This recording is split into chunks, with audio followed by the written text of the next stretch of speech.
Tercer domingo de Cuaresma, ciclo C, 20 de marzo del 2022, Lucas capítulo 13, versículos 1 al 9. En el primer punto meditamos. En ese momento se presentaron unas personas que comentaron a Jesús el caso de aquellos galileos cuya sangre Pilato mezcló con la de las víctimas de sus sacrificios. Él les respondió: ¿Creen ustedes que esos galileos sufrieron todo esto porque eran más pecadores que los demás? Les aseguro que no, y si ustedes no se convierten, todos acabarán de la misma manera. Hoy, como primera lectura, se ha proclamado una de las páginas más sublimes de toda la Biblia, la que contiene el episodio de la zarza ardiente y la revelación del nombre de Dios a Moisés. Esta es la oportunidad ideal para hacer una reflexión sobre Dios en la Biblia. Sobre el episodio de la zarza ardiente, tenemos la gran oportunidad de contar con un comentario del mismo Jesús. En el título Dios de Abraham, de Isaac y de Jacob, Jesús nos ayuda a descubrir una verdad profunda. Dios, dice, no es un Dios de muertos, sino de vivos, porque todos viven para Él. Dios es el viviente que da la vida. El título de viviente se da a lo largo de la Biblia. Como es verdad que vivo yo, es terrible caer en manos del Dios vivo. Sin embargo, más que el título de cosa viviente, nos interesan las manifestaciones de esta vida de Dios. Son abrumadoras. Israel sentía a su Dios no como una idea, sino como un ser vivo, y por eso hablaba de él utilizando imágenes tomadas del mundo de la vida. Yahvé es un Dios que habla, que escucha, que ve, que se regocija, que conmueve y ama hasta el punto de los celos. El Señor tu Dios es fuego consumidor, un Dios celoso. No es necesario citar otros textos. Cualquiera que conozca la Biblia sabe que es como si estuviera tejida con estas cosas. Los filósofos paganos, habiendo llegado a conocer el Antiguo Testamento, no ocultaron su disgusto por estos rasgos humanos de Dios, los antropomorfismos. Sobre todo una cosa les parecía intolerable: la ira de Dios. Pero fue un error. La ira en Dios no es signo de alteración y pasión, sino sólo de plenitud de vida. Más precisamente, la ira en Dios es la forma de afirmar su santidad, reaccionando a su puesto, que es el pecado. La cólera de Dios o la ira siempre se refiere al pecado.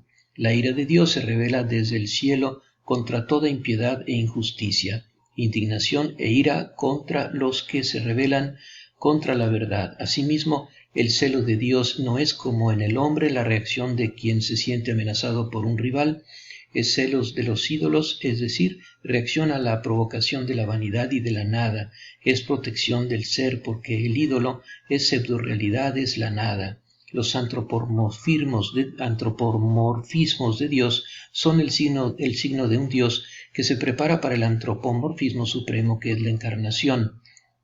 Aunque era Dios, vino aprendiendo a entretenerse con los hombres. Señor Jesús, concédenos la gracia de una conversión profunda del corazón y de la mente para renunciar al pecado y vivir para Dios con más determinación en el servicio continuo por amor.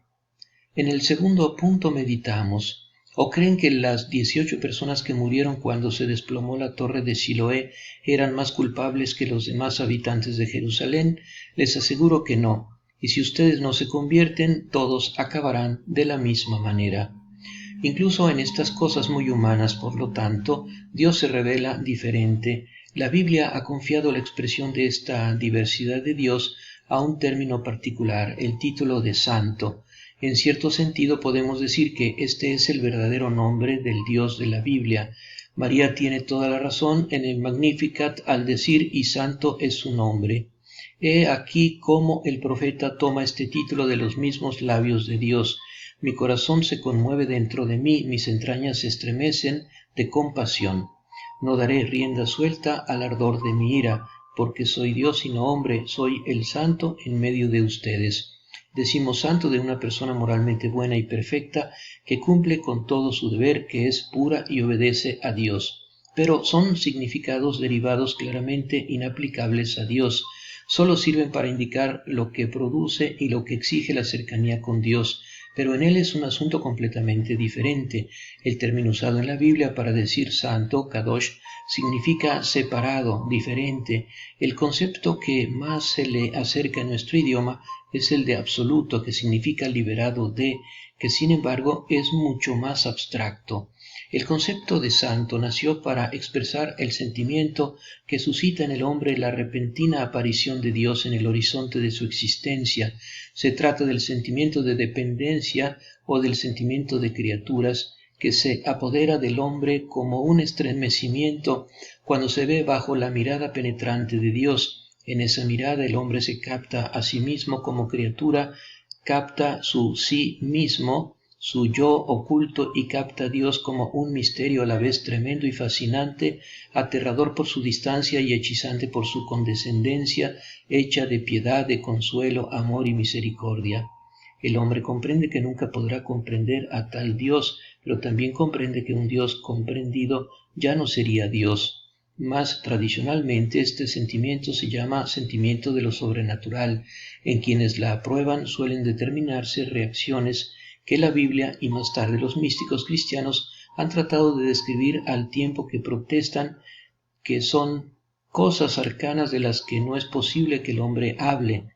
Son reacciones contradictorias de suprema dicha y temor por el propio ser, casi como si percibiera la amenaza de disolverse como frente al sol.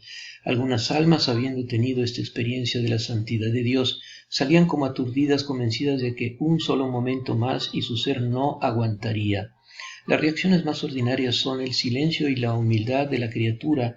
Sintiéndose atrapado por Dios, calla. Esta exclamación sale de la boca de un profeta: silencio en la presencia del Señor Dios. La experiencia más fuerte en este campo fue la que hizo Isaías en el momento de su llamado profético, cuando fue envuelto por la majestad y santidad de Dios y escuchó la proclamación en el cielo: Santo, Santo, Santo es el Señor de los ejércitos, y quiso desaparecer sintiendo toda su indignidad. En el Sanctus de la misa no hacemos más que prolongar el eco de aquella exclamación escuchada en el cielo por Isaías, y ahora nos queda hacer el rasgo decisivo en este descubrimiento del rostro de nuestro Dios en la Biblia. El Antiguo Testamento nos reveló que Dios es un Dios con nosotros, vivo y santo. ¿Qué añade el Nuevo Testamento a esta ya sublime imagen de Dios?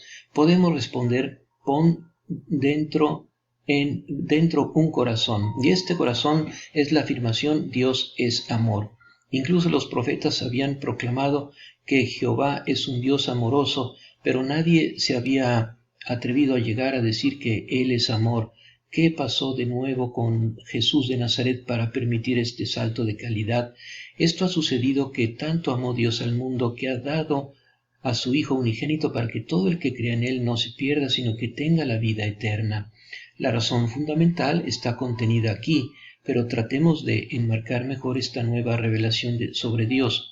Juan el Evangelista, que escribe entre estos hombres y para estos hombres, parece responder directamente cuando dice: en esto radica el amor, no fuimos nosotros los que amamos a Dios, sino es Él quien nos amó. Dios es amor. Dios, por tanto, mueve el mundo no en cuanto es amado, sino en cuanto ama y ama primero. Se ha dicho: no importa si Dios existe, importa saber que si es amor. Jesús tranquiliza a los hombres precisamente en este punto. El Dios de Abraham, se decía, es un Dios que existe para el hombre y que está con el hombre ahora. Con la encarnación, esta definición de Dios llega a su pleno cumplimiento. Dios se convierte en Emmanuel, es decir, Dios con nosotros. La encarnación es la conclusión impensable, pero coherente y lógica, de toda la revelación bíblica sobre Dios. El Dios bíblico puede ser llamado tú, como lo hacen los salmos, porque Él, además de un objeto y una naturaleza, es también un sujeto, es un interlocutor, una persona. Espíritu Santo, no permitas que vivamos en el pecado y en la mediocridad espiritual por haber escapado tantas veces de la muerte. Más bien danos la gracia de valorar el don del tiempo como una oportunidad para hacer el bien en nuestra misión según tus inspiraciones continuas. En el tercer punto meditamos. Les dijo también esta parábola: un hombre tenía una higuera plantada en su viña. Fue a buscar frutos y no los encontró. Dijo entonces al viñador: hace 3 años que vengo a buscar frutos en esta higuera y no los encuentro. Córtala, ¿para qué malgastar la tierra? Pero él respondió: Señor, déjala todavía este año. yo removeré la tierra alrededor de ella y la abonaré. Puede ser que así dé frutos en adelante, si no, la cortarás. Pero aún no hemos encontrado ese principio. Analizando la definición, Dios es amor, se abren como cortinas sucesivas sobre fondos cada vez más amplios, hasta la que se abre sobre un fondo infinito que es la Trinidad. Tratemos de sumergirnos en él. No hay amor que no sea amor de alguien o de algo. No hay conciencia que no sea conciencia de algo. ¿Qué cosa ama Dios para ser amor? El hombre. Pero en este caso no se puede decir que siempre ha sido el amor por sí mismo, sino que solo comenzó hace unos pocos millones de años. Antes de eso, ¿qué era Dios si no era amor? Ama el universo material, pero entonces Él es amor solo desde hace unos pocos miles de millones de años. Por lo tanto, no es suficiente. La respuesta es la Trinidad. Dios es amor por sí mismo, constitutivamente, ab eterno, porque siempre ha habido en Dios un amante, el Padre, un amado, el Hijo, y un amor, el Espíritu Santo. Esta impactante revelación, la mayor novedad revelada por Cristo en comparación con el Antiguo Testamento, está contenida en una breve palabra, Abba. En el uso de Jesús, el título de Padre revela un doble fondo. Corona el significado también conocido en el Antiguo Testamento, Dios, Padre de Israel, pero ampliándolo y aplicándolo a cada uno de los hombres, no solo al pueblo, y a todos los hombres, no solo a los judíos. Pero al mismo tiempo revela un nuevo significado al distinguir mi Padre de tu Padre. El Nuevo Testamento contiene este nuevo significado en la expresión Padre de nuestro Señor Jesucristo. Tú, Padre, me amaste antes de la creación del mundo. Este es el horizonte último de la afirmación cristiana: Dios es amor. Dios amó al Hijo, la palabra, la imagen perfecta de sí mismo, pero distinta de sí mismo, incluso antes de que el mundo fuera, y este amor suyo es tan fuerte y real y subsistente como para ser una persona, el Espíritu Santo. El amor que Dios nos tiene no es un segundo amor que se coloca junto a este, una especie de apéndice del amor trinitario, sino que está enraizado en el mismo amor eterno que hay en Dios, el eterno que hay en Dios. Hemos sido elegidos y amados por Dios. Hijo antes de la creación del mundo. Aquí también está la raíz del ser persona de Dios. Persona significa la relación entre un yo y un tú. Dios no es persona solo desde que el hombre le ha llamado tú. En Dios hay un yo, un tú y un eterno nosotros. Tú eres mi hijo, yo te he engendrado hoy. La Iglesia en Nicea y Constantinopla, al definir el misterio de la Trinidad, ha fijado para siempre la fe cristiana en Dios. El misterio de la Trinidad no es un excedente de nuestra fe, sino es el corazón y la fuente de ella. Redescubrir el misterio de la Trinidad en la oración, en la Iglesia, en nosotros mismos, significa redescubrir las profundidades escondidas y beatificantes de nuestro Dios, los secretos de Dios, como los llaman San Pablo. Nadie conoce estos secretos, sino que solo el Espíritu puede revelarlos. Ahora hemos recibido el Espíritu de Dios para saber todo lo que Dios nos ha dado. María, Madre de Misericordia, danos la gracia de responder con nuestros talentos y carismas a Dios Padre, que nos ha confiado una misión en esta tierra, para que con tu divino Hijo en nuestros corazones podamos ser fecundos en las obras de misericordia. Amén.